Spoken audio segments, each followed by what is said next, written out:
Hi guys, welcome back to my channel. I hope you're all doing well. So for today's video, I wanted to kind of do like a story time, I guess, and just kind of like look back and talk about my life as a One Direction fan. I thought it could be a little bit funny, I guess, to talk about how I was, I guess, growing up as a teenager. So I even wrote some notes in my handy dandy little notebook, like I'm on Blue's Clues or whatever. So we're gonna get started in 2012. I was like always very much so into social media. I feel like that's why I enjoy doing it so much now too. I always had like a Twitter. I had MySpace, Facebook, Tumblr, and I was always making like fan accounts on Twitter. I don't know why, like I was a teenager, I guess I didn't have anything else to do and I enjoy doing that. So like I would have Pretty Little Liars fan accounts. I know I had like a Jersey Shore fan account. Obviously Jonas Brother, like Camp Rock. I think at the time though I had the Pretty Little Liars account and I had seen that Liam, which is one of the band members, his name or something was like trending on Twitter and I clicked on it and he was like following fans or something, so everyone was tweeting him to follow them. I started looking into like who he was, what was his band, why was he so famous, like why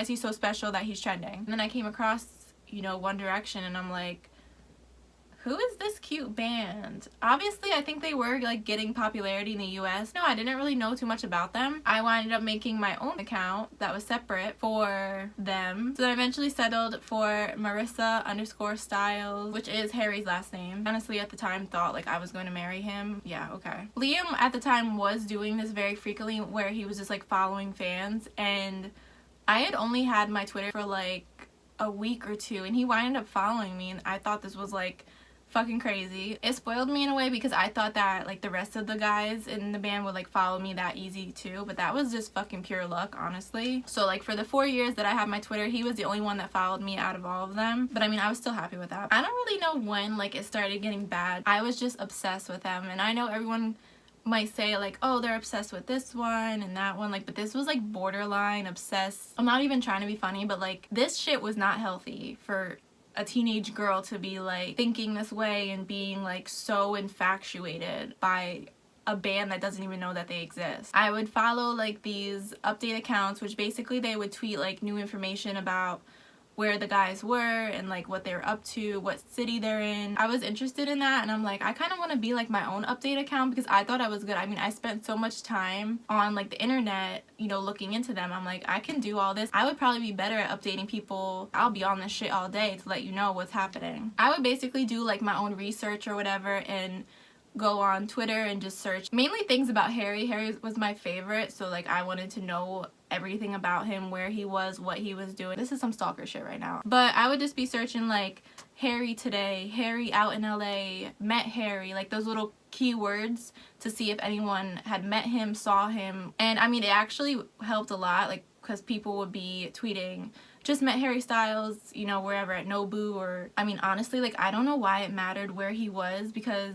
I lived in fucking Pennsylvania. Like, what would Harry be doing here? Like, my chances of meeting him was like not even 1% of a chance. So I made a Tumblr eventually, and then I was just kind of like making GIFs and editing pictures and stuff, which I guess the one good thing about that is, bitch, I got fucking amazing at Photoshop. I don't know, bitch, I should be like a graphic designer or something. Going back to like these new pictures of Harry out wherever, I would tweet them to like these update accounts or post them on Tumblr, and then that's how I started like getting more followers. With Liam following me, I gained like a couple thousand, and the reason was that I was the last person that he followed one day, and then people would just be following from the top of his list, so that got me a lot of followers. And there was actually one time that Liam responded to my DM, like, swear to God, this was not fake. I know a lot of people fake DMs.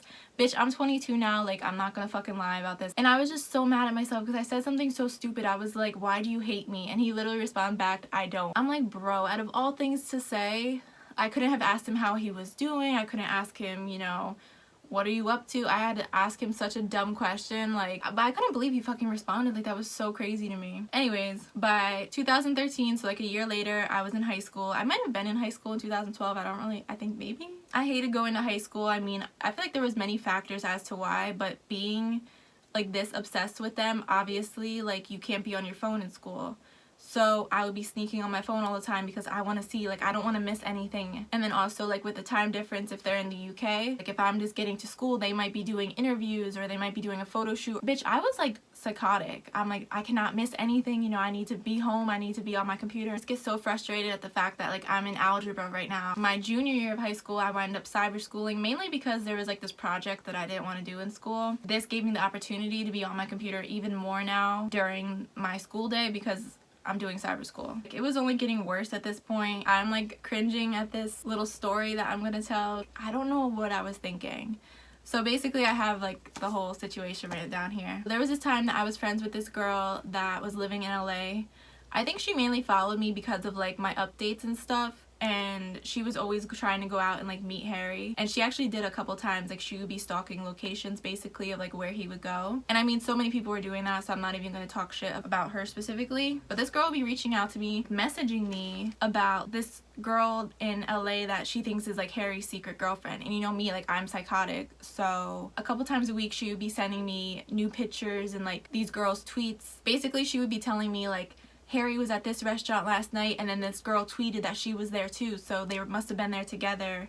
Or she's wearing Harry's shirt in her profile picture. And she would be doing it so much that like you basically get brainwashed. I mean, I was not mentally fucking okay. Started collecting all this information like I'm, you know, an FBI agent, a detective. I probably had like close to 10,000 followers on my Twitter. But I decided one day, I'm done doing my investigation. This girl seems to be pretty legit. I like tweeted out exposing her. As you can guess, this didn't go well. It winded up being all fake. This girl was honestly just probably like what we call today a clout chaser, or like she was just looking for attention. But I was just so embarrassed because news outlets like were picking it up too. They weren't crediting me personally, but that was a good thing because it wasn't necessarily going to be coming back to me. Obviously my tweet had gotten like some attention because of 10,000 followers. The secondhand embarrassment, like thinking about it, I try not to think about it now. I hate that I'm even talking about it because I'm just like, I could have really ruined this girl's life depending on the situation. Do I honestly think that I did? No, I think she was looking for attention and I pretty much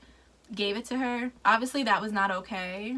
So if this girl's watching, I'm sorry for that. Looking back on this though, if that actually had been real, like I would have felt so shitty. It's none of my business at the end of the day to expose or, you know, share someone's relationship. I would respect his privacy now. Like, I don't know why I was doing that. This was definitely a wake-up call. Like, that was so embarrassing to me. I just felt so stupid afterwards. By 2016, which I think is when they announced that the band was breaking up, I think for like my mental health, it was the best for me. I know that sounds so stupid. I wound up deleting my Twitter a couple months later. I want to say like it was the winter of 2016. There really wasn't any like updates about them because they were, you know, touring. They weren't doing photo shoots. They weren't really out all that much. They were just, you know, enjoying the breakup, I guess. I was bored. I was losing a lot of followers. Like, I didn't know what to tweet about because for so many years I was tweeting about them, and now I'm like tweeting about myself. Oh, I'm in science class today. What are you guys up to? People obviously didn't care for my personal account. They really only followed me for the fan account. But it's just crazy to look back on now. Like, I don't care